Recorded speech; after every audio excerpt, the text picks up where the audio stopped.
ಆತ್ಮೀಯ ವಿದ್ಯಾರ್ಥಿನಿಯರೇ, ನೀವೆಲ್ಲ ಪ್ರಥಮ ಪದವಿಯನ್ನು ಮುಗಿಸಿ ದ್ವಿತೀಯ ಪದವಿಗೆ ಪಾದಾರ್ಪಣೆ ಮಾಡುತ್ತಿದ್ದೀರಾ. ಆದರೆ ಕೊರೋನಾದ ಕಾರಣದಿಂದಾಗಿ ತರಗತಿಯಲ್ಲಿ ಕುಳಿತು ಪ್ರಾಧ್ಯಾಪಕರ ಮುಖಾಮುಖಿಯಾಗಿ ತರಗತಿಗಳನ್ನು ಕೇಳುವ ಒಂದು ಸಂದರ್ಭ ಕೂಡಿ ಬರಲಿಲ್ಲ. ಆದರೆ ವಿಶ್ವವಿದ್ಯಾನಿಲಯದ ನಿರ್ದೇಶನದಂತೆ ಸೆಪ್ಟೆಂಬರ್ 1ರಿಂದ ನಿಮಗೆಲ್ಲರಿಗೂ ಕೂಡ ತರಗತಿಗಳು ಆರಂಭವಾಗಿವೆ.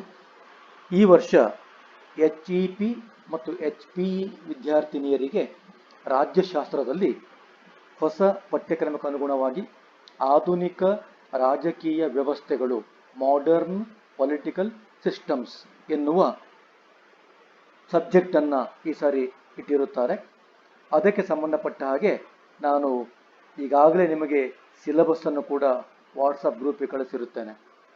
ಅದರ ಪ್ರಥಮ ಅಧ್ಯಾಯ, ಫಸ್ಟ್ ಚಾಪ್ಟರ್, ಫಸ್ಟ್ ಯೂನಿಟ್ ಏನಿದೆ ಆ ಯೂನಿಟಿನ ತರಗತಿಗಳನ್ನು ಆರಂಭಿಸ್ತಾ ಇದ್ದೇನೆ. ಒಂದು ಸೂಚನೆ ಕೂಡ ಇದೆ. ಕೊರೋನಾದ ಕಾರಣದಿಂದಾಗಿ ಈ 3ನೇ ಸೆಮಿಸ್ಟರ್ನ ರಾಜ್ಯಶಾಸ್ತ್ರಕ್ಕೆ ಸಂಬಂಧಪಟ್ಟ ಹಾಗೆ ಯಾವ ಲೇಖಕರು ಕೂಡ ಪುಸ್ತಕವನ್ನು ಬರೆದಿರುವುದಿಲ್ಲ. ಆದರೆ ಅದೃಷ್ಟವಶಾತ್ ನಾನು ಈ ಸೆಮಿಸ್ಟರ್ಗೆ ಸಂಬಂಧಪಟ್ಟ ಹಾಗೆ ಆಧುನಿಕ ರಾಜಕೀಯ ವ್ಯವಸ್ಥೆಗಳು, ಮಾಡರ್ನ್ ಪೊಲಿಟಿಕಲ್ ಸಿಸ್ಟಮ್ಸ್ ಎನ್ನುವ ವಿಷಯದ ಮೇಲೆ ಕನ್ನಡದಲ್ಲಿ ಪುಸ್ತಕವನ್ನು ಬರೆದಿರುತ್ತೇನೆ. ಅದು ಈಗಾಗಲೇ ಮಾರುಕಟ್ಟೆಗೆ ಬಂದಿರುತ್ತದೆ. ಆಸಕ್ತ ವಿದ್ಯಾರ್ಥಿನಿಯರು ನಾನು ಮುಂದೆ ಹೇಳುವ ವಿಳಾಸದಿಂದ ಪುಸ್ತಕವನ್ನು ತೆಗೆದುಕೊಳ್ಳಬಹುದು. ಪುಸ್ತಕದ ಮುಖ ಬೆಲೆ 150 ರೂಪಾಯಿ ಇದೆ. ಆದರೆ ನೀವು ಒಟ್ಟಿಗೆ 10ಕ್ಕಿಂತ ಹೆಚ್ಚು ಪುಸ್ತಕವನ್ನು ಖರೀದಿಸುವುದಾದರೆ 105 ರೂಪಾಯಿಗೆ ಒಂದು ಪುಸ್ತಕ ನಿಮಗೆ ಸಿಗಲಿಕ್ಕಿದೆ. ಇಷ್ಟು ಮುನ್ನುಡಿಯೊಂದಿಗೆ ನಾನು ಇಂದಿನ ತರಗತಿಯನ್ನು ಆರಂಭಿಸ್ತೇನೆ. Meaning and definition of modern government, ಅಂದರೆ ಆಧುನಿಕ ಸರ್ಕಾರಗಳ ಅರ್ಥ ಮತ್ತು ವ್ಯಾಖ್ಯೆಗಳು. ನಾನು ಮೊದಲು ಇಂಗ್ಲಿಷ್ನಲ್ಲಿ ಪಾಯಿಂಟ್ಸನ್ನು ಓದಿ ಹೇಳ್ತೇನೆ. ಆ ಪಾಯಿಂಟ್ಸ್ ಆದಮೇಲೆ ಕನ್ನಡದಲ್ಲಿ ಕೂಡ ನಿಮ್ಗೆ ಹೇಳ್ತೇನೆ. ಇಂಗ್ಲಿಷ್ನಲ್ಲಿ ಬರೆಯುವ ವಿದ್ಯಾರ್ಥಿನಿಯರು ಈ ಪಾಯಿಂಟ್ಸ್ಗಳನ್ನು ನಿಮ್ಮ ನೋಟ್ಸ್ ಪುಸ್ತಕದಲ್ಲಿ ಬರೆದುಕೊಂಡು ನಿಮ್ಮದೇ ಆದ ನೋಟ್ಸನ್ನು ಮಾಡಿಕೊಳ್ಳಿ. ಕನ್ನಡದಲ್ಲಿ ಬರೆಯುವವರು ನನ್ನ ಉಪನ್ಯಾಸವನ್ನು ಕೇಳಿ ಕನ್ನಡದಲ್ಲಿ ಪಾಯಿಂಟ್ಸ್ ಮಾಡಿಕೊಳ್ಳಿ. ನೀವು ಪುಸ್ತಕವನ್ನು ಖರೀದಿಸಿದರೆ ನೀವು ವಿವರವಾಗಿ ಕನ್ನಡದಲ್ಲಿ ನೋಟ್ಸ್ ಬರೆಯುವ ಅವಶ್ಯಕತೆ ಇರುವುದಿಲ್ಲ. Meaning and definition of modern governments. Government is one of the important elements of the state. It is the working machinery of the state through which the aspirations of the people and the aims and objectives of the nation are fulfilled. ಅಂದರೆ ರಾಜ್ಯದ 4 ಪ್ರಮುಖ ಅಂಶಗಳಲ್ಲಿ ಸರ್ಕಾರವು ಅತ್ಯಂತ ಪ್ರಮುಖವಾದ ಒಂದು ಅಂಶವಾಗಿದೆ. ಹಾಗಾದರೆ ಸರ್ಕಾರ ಅಂದರೆ ಏನು? ಸರ್ಕಾರವೆಂದರೆ ರಾಜ್ಯದ ಯಂತ್ರ ಇದ್ದ ಹಾಗೆ, ಮತ್ತು ರಾಜ್ಯವು ಸರ್ಕಾರ ಎನ್ನುವ ಯಂತ್ರದ ಮೂಲಕ ಜನರ ಆಶೋತ್ತರಗಳನ್ನು ನೆರವೇರಿಸುತ್ತದೆ. ಮತ್ತು ರಾಜ್ಯದ ಗುರಿ ಮತ್ತು ಧ್ಯೇಯ ಏನಿದೆ, ಈ ಧ್ಯೇಯೋದ್ದೇಶಗಳನ್ನು ಕೂಡ ಸರ್ಕಾರ ಎನ್ನುವ ಯಂತ್ರದ ಮೂಲಕ ಅದನ್ನು ಈಡೇರಿಸಿಕೊಳ್ಳಲಾಗುತ್ತದೆ. Thus, government is an element of the state which fulfills the demands of the people and realizes the aim of the state. ಹೀಗೆ ಸರ್ಕಾರವನ್ನು ಜನರ ಬೇಕುಬೇಡಗಳನ್ನು ಈಡೇರಿಸುವ ಮತ್ತು ರಾಜ್ಯದ ಗುರಿ ಮತ್ತು ಧ್ಯೇಯಗಳನ್ನು ಜಾರಿಗೊಳಿಸುವ ಒಂದು ಕಾರ್ಯನಿರತವಾದ ಅಂಗವಾಗಿದೆ. Modern governments are different from the traditional concept of government. Today, government is not merely a law-making and law-enforcing agencies. Modern governments have vast and comprehensive scope. The present states are nation states and its main objective is welfare of the people. ಅಂದರೆ ಆಧುನಿಕ ಪರಿಭಾಷೆಯ ಸರ್ಕಾರದ ಕಲ್ಪನೆಯು ನಮ್ಮ ಸಾಂಪ್ರದಾಯಿಕ ಸರ್ಕಾರದ ಕಲ್ಪನೆಗಳಿಗಿಂತ ತೀರಾ ಭಿನ್ನವಾಗಿದೆ. ಸಾಂಪ್ರದಾಯಿಕ ಸರ್ಕಾರವೆಂದರೆ ಜನರಿಗೆ ಬೇಕಾದಂಥ ವ್ಯವಸ್ಥೆಯನ್ನು ಒದಗಿಸುವುದಕ್ಕಿಂತ ಹೆಚ್ಚಾಗಿ ಜನರಿಗೆ ರಕ್ಷಣೆ ಕೊಡುವುದೇ ಪ್ರಮುಖ ಕಾರ್ಯವಾಗಿತ್ತು. ಅಂತಹ ರಾಜ್ಯವನ್ನು ಪೊಲೀಸ್ ಸ್ಟೇಟ್ ಅಂತ ಕರೆದಿರುತ್ತಾರೆ. ಆದರೆ ಈಗಿನ ರಾಜ್ಯಗಳು ಅಂದರೆ ಈಗಿನ ಸರ್ಕಾರಗಳು ಹಿಂದಿನ ಸರ್ಕಾರದ ಪರಿಕಲ್ಪನೆಗಿಂತ ತೀರ ಭಿನ್ನವಾಗಿದೆ. ಆಧುನಿಕ ಪರಿಕಲ್ಪನೆಯ ಸರ್ಕಾರವು ತುಂಬ ವಿಶಾಲವಾದ ಮತ್ತು ಅಗಾಧವಾದ ಕಾರ್ಯವ್ಯಾಪ್ತಿಯನ್ನು ಹೊಂದಿದೆ. ಆಧುನಿಕ ರಾಜ್ಯಗಳು ರಾಷ್ಟ್ರ ರಾಜ್ಯಗಳಾಗಿದ್ದು ನೇಷನ್ ಸ್ಟೇಟ್ ಜನರ ಕಲ್ಯಾಣವನ್ನೇ ಮುಖ್ಯ ಗುರಿಯನ್ನಾಗಿಸಿಕೊಂಡಿದೆ. ಸರ್ಕಾರವೇ ಎಲ್ಲವನ್ನು ಮಾಡಲಿ ಎನ್ನುವ ಮನೋಭಾವ ಜನರಲ್ಲಿ ಕೂಡ ಇದೆ.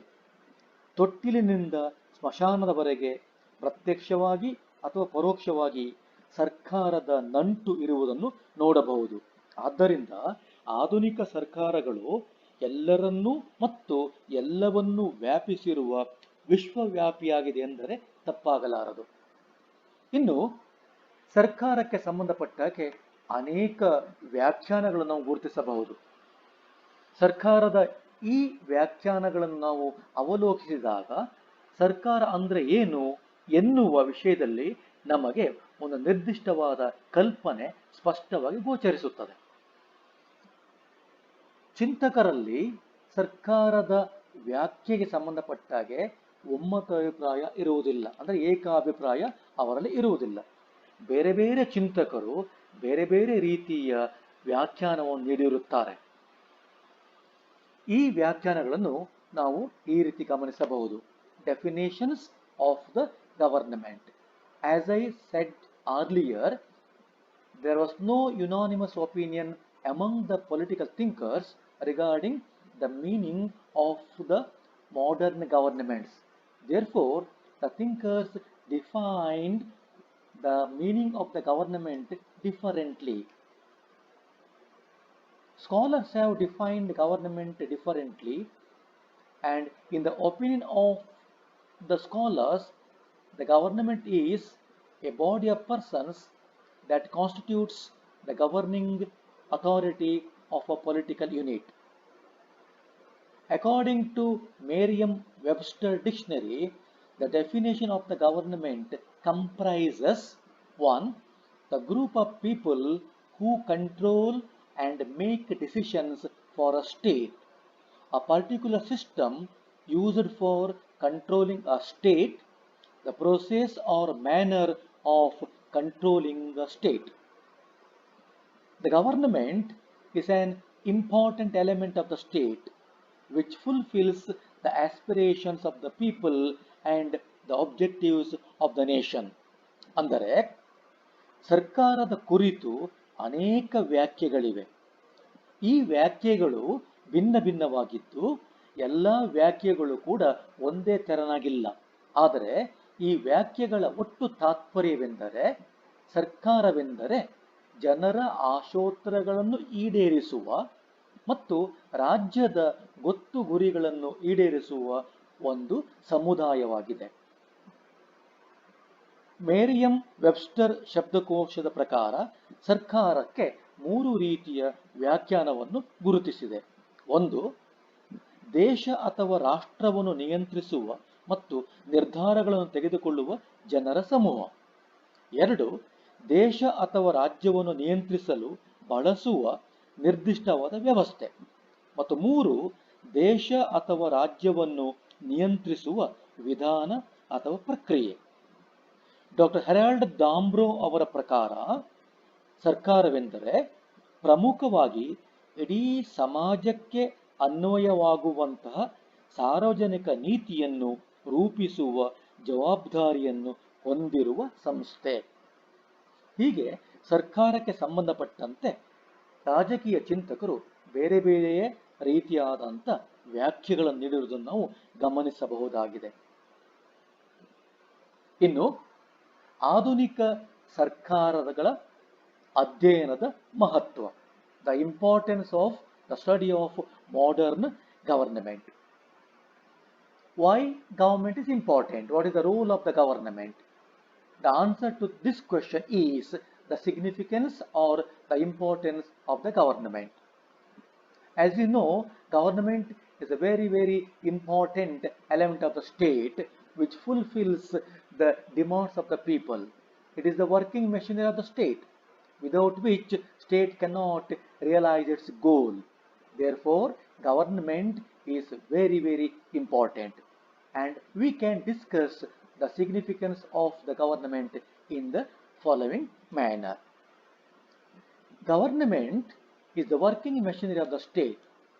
It is the essence of democracy. It performs number of activities. It regulates the activities of the people and institutions. The significance of the government can be discussed as follows. Number one, smooth administration. Sugama Adalita. Government is necessary for the smooth administration of any country. Government has to function within the framework of the constitution. The representatives of the people try to implement the welfare programs through the government, and it is the responsibility of the government to fulfill the assurances given by the leaders during the election or in the election manifesto. Therefore, for the smooth administration of a country, a government is very much essential. Second one, peace and order. To maintain peace and order in the country is the very, very important function of any government. Of course, peace and tranquility is essential for any country for development and progression. To maintain peace and order in the country, the government must strive hard. Government plays a dominant role during normalcy as well as during crisis. It is the duty of the government to maintain peace and tranquility in the state. Peace and tranquility encourages the investors to invest in the state, and this investment will lead to the creation of job opportunities and higher production, and the per capita income also increases. Thus, economy of the country will flourish. Therefore, to maintain peace and order in the country, in the state, government is very, very essential. ಸರ್ಕಾರವು ರಾಷ್ಟ್ರದ ಸುಗಮ ಆಡಳಿತಕ್ಕೆ ಅತ್ಯಂತ ಅಗತ್ಯವಾಗಿದೆ. ಸರ್ಕಾರಗಳು ಕಾನೂನಿನ ಚೌಕಟ್ಟಿನಲ್ಲಿ ಕಾರ್ಯನಿರ್ವಹಿಸುತ್ತವೆ. ಹೀಗೆ ಕಾರ್ಯನಿರ್ವಹಿಸುವ ಸರ್ಕಾರಗಳಿಗೆ ಸಂವಿಧಾನಕ್ಕೆ ಅನುಗುಣವಾಗಿ ಕಾರ್ಯನಿರ್ವಹಿಸಬೇಕಾದ ಅನಿವಾರ್ಯತೆ ಇದೆ. ಜನಪ್ರತಿನಿಧಿಗಳು ಸರ್ಕಾರದ ಮೂಲಕ ಜನಪರ ಕಾರ್ಯಗಳನ್ನು ಜಾರಿಗೆ ತರಲು ಪ್ರಯತ್ನಿಸುತ್ತಾರೆ. ಚುನಾವಣಾ ಪ್ರಣಾಳಿಕೆಯ ಮೂಲಕ ಜನರಿಗೆ ನೀಡಿರುವ ಭರವಸೆಗಳನ್ನು ಈಡೇರಿಸಲು ಸರ್ಕಾರವು ಶಕ್ತಿ ಮೀರಿ ಪ್ರಯತ್ನಿಸುತ್ತದೆ. ಕಾರ್ಯಾಂಗೀಯ ಅಧಿಕಾರಿಗಳು ಹೊಂದಾಣಿಕೆಯಿಂದ ಕೆಲಸ ಮಾಡಿದಾಗ ಮಾತ್ರ ಜನಪರವಾದ ಆಡಳಿತ ನಡೆಸಲು ಸಾಧ್ಯವಾಗುತ್ತದೆ. ಹೀಗೆ ಆಡಳಿತವು ಸುಗಮವಾಗಿ ಮತ್ತು ಜನಪರವಾಗಿ ನಡೆಯಬೇಕಾದರೆ ಅದಕ್ಕೆ ಸರ್ಕಾರ ಎನ್ನುವ ಯಂತ್ರದ ಅಗತ್ಯವಿದೆ. ಎರಡನೆಯ ಮುಖ್ಯವಾದ ಅಂಶವೆಂದರೆ ಶಾಂತಿ ಪಾಲನೆ ಮತ್ತು ಸುವ್ಯವಸ್ಥೆ. ದೇಶದಲ್ಲಿ ಶಾಂತಿ ನೆಲೆಸಲು ಕಾನೂನು ಮತ್ತು ವ್ಯವಸ್ಥೆಯನ್ನು ಕಾಪಾಡಲು ಕ್ರಿಯಾಶೀಲವಾದ ಸರ್ಕಾರ ಇರಬೇಕಾಗುತ್ತದೆ. ಶಾಂತಿ ಸಮಯದಲ್ಲಿ ಮತ್ತು ಬಿಕ್ಕಟ್ಟಿನ ಸಂದರ್ಭದಲ್ಲಿ ಸರ್ಕಾರವು ಮಹತ್ತರವಾದ ಪಾತ್ರ ವಹಿಸುತ್ತದೆ. ದೇಶದಲ್ಲಿ ಶಾಂತಿ ನೆಲೆಸಿದರೆ ಸಮೃದ್ಧಿ ಉಂಟಾಗುತ್ತದೆ. ಹೂಡಿಕೆದಾರರು ಉದ್ಯಮ ಕ್ಷೇತ್ರದಲ್ಲಿ ಹೂಡಿಕೆ ಮಾಡುತ್ತಾರೆ. ಇದರಿಂದ ಉದ್ಯೋಗದ ಅವಕಾಶಗಳು ಹೆಚ್ಚುತ್ತದೆ ಮತ್ತು ಉತ್ಪಾದನೆಯು ಹೆಚ್ಚುತ್ತದೆ. ಜನರ ಜೀವನ ಮಟ್ಟವು ಸುಧಾರಿಸುತ್ತದೆ. ಆದ್ದರಿಂದ ದೇಶದ ಆರ್ಥಿಕ ಸ್ಥಿತಿಯು ಬಲಿಷ್ಠವಾಗಬೇಕಾದರೆ ಸುಭದ್ರವಾದ ಸರ್ಕಾರವು ಶಾಂತಿ ಮತ್ತು ವ್ಯವಸ್ಥೆಯನ್ನು ಕಾಪಾಡಬೇಕಾಗುತ್ತದೆ.